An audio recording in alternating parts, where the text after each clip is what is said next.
Welcome back to Sword of the Month Club. I'm your host Justin, and today we're doing a complete review after a full month of hands-on experience with Wakakage. Who is Wakakage? I'm glad you asked, but before we get into that, let's review how the channel works. Each Wednesday of the month, we're going to upload a fresh video featuring the Sword of the Month, but the first Wednesday of the month, that starts with a box.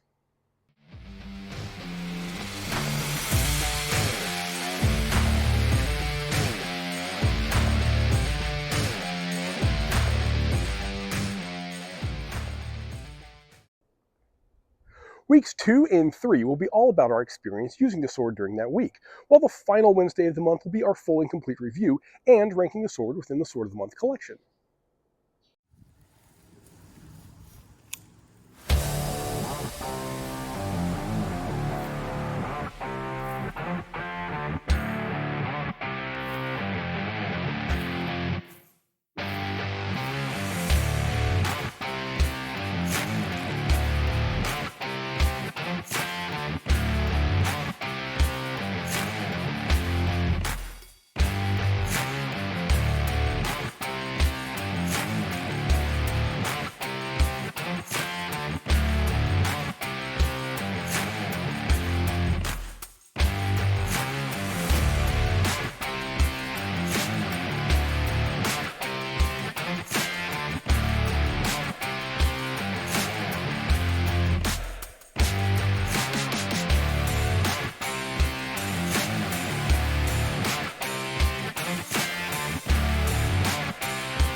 This month's blade is Wakakage, which is the club name for the basic brass fittings T10/1095 Model 269-3825 Katana option number 1 from Shadow Dancer Katanas, which was graciously provided to us for our review.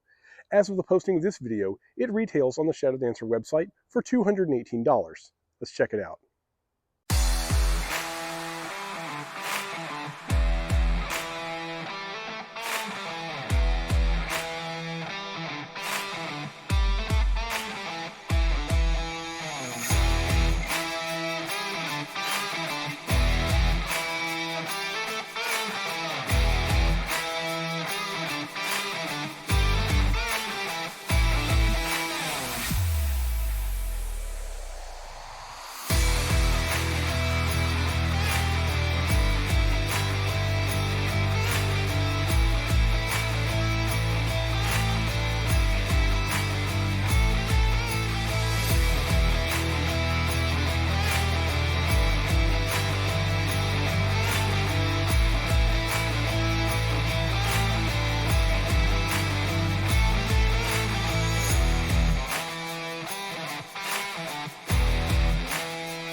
Let's start with the saya.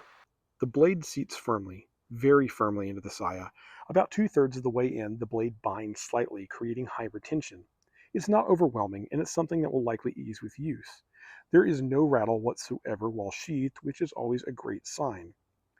The koiguchi, which is the mouth of the saya into which the blade is inserted, is simple but functional, marrying up with the habaki cleanly. The kurikata, which is the tie point on the saya, sits 9.5 centimeters from the koiguchi, which is a pretty standard distance. There are shitodome present, but they're not secured into the kurikata, which is an easy enough fix to make with a tiny dab of glue if that's your preference. Enough people prefer not having shitodome that having them come unsecured is an easy call to make. If you want them, glue them. If not, they're easily removable. Good call, Shadow Dancer. The sageo, which is the tying cord, arrives tied in the ronin musubi, or swordsman knot. It's thicker cord than the ito, which obviously comes from different stock, which is totally fine. In many cases, the ito and sageo come from different stock, but the manufacturer attempts to color match them, which almost never works out. By making the conscious decision to use different sageo from the ito, it removes that problem of not matching. I like the variation here. The last thing I'm going to point out here is that there is no kojiri or ornamental piece on the blunt end of the saya. This is totally reasonable at the price point of this katana, and the absence of a kojiri is pretty standard until you start reaching much higher price points. The Suka follows a Hachi profile, slightly tapered, not just a straight cylinder. The Ito wrap is consistently tight with good symmetry. There is one diamond on the Ura side near the Suba, which is a little misshapen, but overall it's really well executed. The wrap itself is pretty uniformly tight, and I'm not particularly worried about it loosening in any significant way. It feels great in the hand. Beneath the wrap, the Samigawa appears to be real ray skin, likely paneled. I haven't confirmed this definitively as it would require removing the Ito, and I absolutely lack the practice hand required to replace it. For what it's worth, it is advertised as being genuine ray skin. The Kashira, which is the pommel cap, is a dragon head. It's nicely detailed, though the antique finish here is heavier than I'd prefer, but that's just a personal taste thing, and while I could brighten it up, we review swords as they come out of the box, so I will not be making any types of modifications. The Minuki are also dragons, matching the Kashira in both theme and finish. Again, I'd prefer a brighter tone, but the consistency across all the fittings is very solid. The Fuchi features a dragon in billowing clouds. I like the motif, though some of the casting detail appears to have been lost on the short sides, but all in all the castings appear to be very well made. The whole operation here is held together by a single bamboo makugi, which is the traditional standard. It has been mildly difficult to remove so far, which is actually a good sign of fit because I haven't put any substantial effort into it so far. I will attempt full disassembly before the final review for certain. The Seppa are brass with a brighter finish, more in line with what my personal preference would have been, and it serves as a nice contrast for the darker Suka fittings. The Suba features a dragon weaving in and out of clouds, disappearing on one side of the Suba and reappearing on the other. It's a clever design, and the casting is clean with no visible mold lines. The Mimi, which is the thickness of the Suba, is 5.6 millimeters, and the antiqued finish matches the rest of the Suka hardware. I haven't been able to evaluate the Nakago Ana yet, as the Makugi pin has been a bit stubborn, and I'll revisit this for the final review. The habaki is simple, unadorned brass. It contributes to the saya's high retention in a fairly significant way, but again, that should ease with time. I would much rather have a very tight fit right out of the gate and loosen with time than start loose and only get worse from there. The blade here is, in a word, alarming. It comes scary sharp and absolutely ready for business straight out of the box. It features a single bow hide that's extremely symmetrical on both sides. The groove terminates beneath the habaki, and I'll be inspecting that termination more closely later. The yokote, which is the line where the edge grind meets the point grind, is clean with excellent symmetry. In fact, all of the grinds are excellent. The kasaki is crisp and well executed, marrying up beautifully with the rest of the blade. The sori, or curvature of the blade, measures at 1.6 centimeters. I won't go too deep into the historical significance of the sori here, but that's a topic I'd love to explore in a future video. I'm holding off on discussing the Niku right now, since it's something that's going to be better evaluated during cutting tests. We'll revisit this during the full review. The kasane, or spine thickness, is 6.7 millimeters, plenty of meat behind the edge, which bodes well for cutting performance. The motohaba, or blade width at the base, measures 32.2 millimeters, and the sakihaba, or width near the kasaki, comes in at 23.4 millimeters. That's a healthy taper, suggesting a blade that balances cutting power with agility. The hamon appears to be a genuine Madare pattern, wavy and organic. It doesn't look wire brushed or acid etched on, which is always good to see. As for the mei, we haven't been able to access the nakago, or the tang portion of the katana hidden beneath the grip yet. I'll revisit that at the end of the month when I've had a chance to remove the makugi. I'm not sure if Shadow Dancer typically includes a mei, but it's a point of personal interest that I'd like to follow up on. The blade is forged from T10/1095 steel, a high carbon blend known for edge retention and hamon clarity when clay tempered. The balance is 12.7 centimeters from the Suba, giving a slightly forward bias that should translate well into cutting. The blade is 71 centimeters, with an overall length of 100 centimeters. The weight comes in at 994 grams, with the saya adding an additional 168 grams, bringing the total combined weight up to 1.162 kilograms. A few final things. It comes shipped with a very nice sword bag, which is a great added value item, which I absolutely love. I wish this was the standard across all varieties of swords. European sword traditions missed an opportunity here. The last thing I want to say here is there is absolutely no rattle in the construction, and overall, this katana feels tight and extremely well assembled.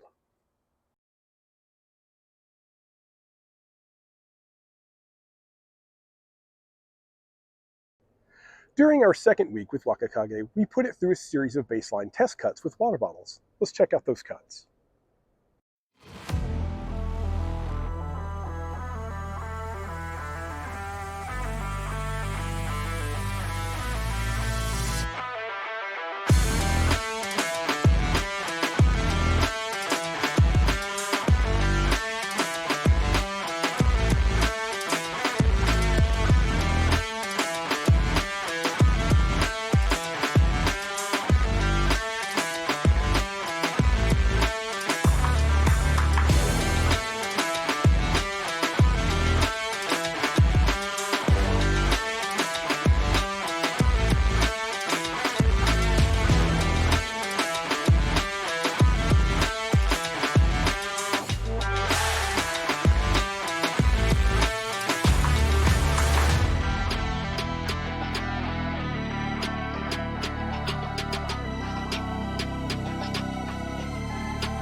After our first week of cutting, we had a few observations that we felt were noteworthy.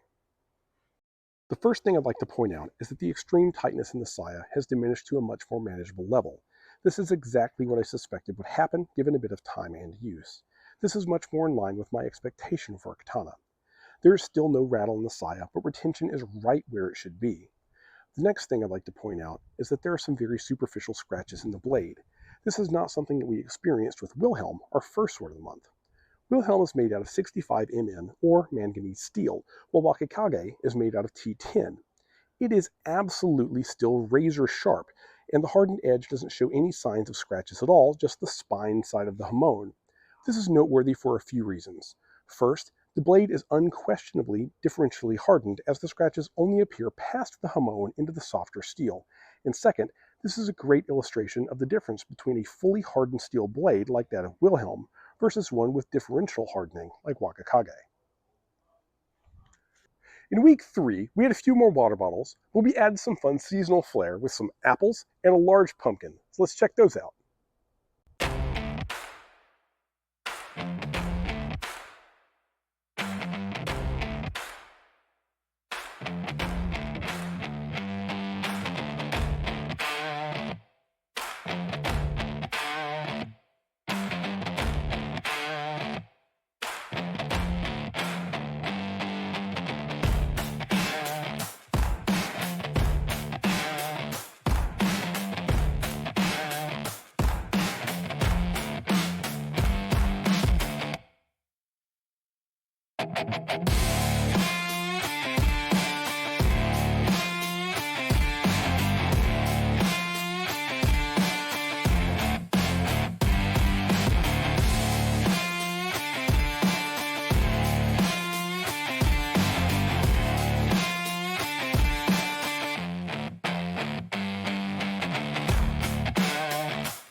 Let's start with handling. Wakakage feels excellent in the hand. The tight, even Ito wrap has shown no signs of loosening over the past month. The Suka is locked in tight.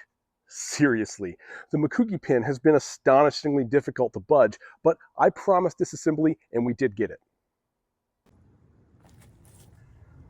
Edge retention was great over the past month of use. The blade held up wonderfully. There is some staining on the blade from some of the targets from the third week of testing, but it's essentially unavoidable with those types of targets, and that has nothing to do with the durability of the blade. In no way should this be considered a knock on Shadow Dancer. After the third week of testing, we encountered no new scratches in the blade, even in the softer spine area, which was nice to see. A special note is that during the pumpkin cutting, I actually struck the wooden spike of the target stand and sheared off the point of the spike, and the blade shows no blemishes from that at all. Another item worth noting is that Wakakage's fit in the saya hasn't seemed to change much past the loosening after the second week's test cutting. It still shows great retention without the undue tightness that it had when I first received it.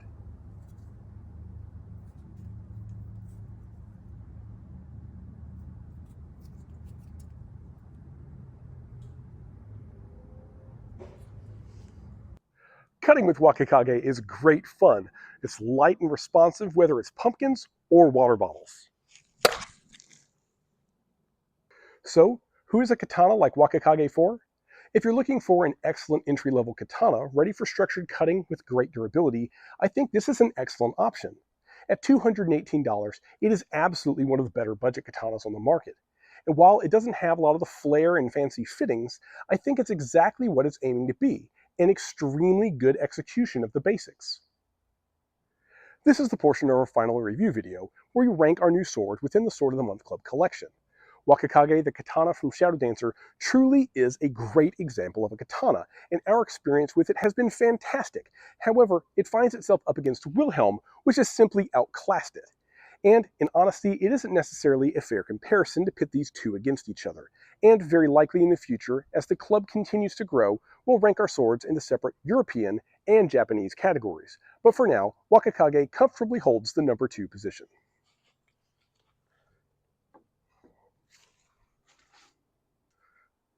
Our next unboxing video will come out during the first week of December, and we're extremely excited to bring the next sword into the club collection. So if you'd like to follow along, be sure to stab those like and subscribe buttons, and stay sharp out there.